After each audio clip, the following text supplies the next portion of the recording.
antara koleksi wedding lace kita, embroidery lace kita warna off-white, corak flower, corak flowery, corak bunga-bunga kecil. Okay, ramai yang tanya sana, ada tak corak-corak bunga-bunga kecil? Actually dekat Cicip Dasar kita ada banyak, ada macam-macam corak berbunga, yang corak dia yang halus-halus, yang comel-comel lah. Macam this one kita beri nama Sakura. Ini pun cantik juga. Yang lain corak yang mirror image, macam this one corak yang menjala juga. Benang dia cantik. Kalau nak yang beadwork yang sarat, corak yang ada berkaki, yang berborder pun kita ada juga.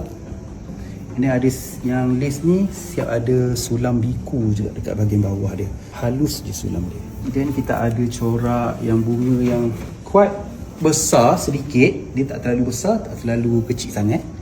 Corak bunga rose. Kalau nak yang corak bunga yang besar, boleh consider ambil yang ini. Yang ini dia ada mix material dengan kain brocade. Kita ada dalam corak ini, ni besar, and then yang ini dan juga yang ini.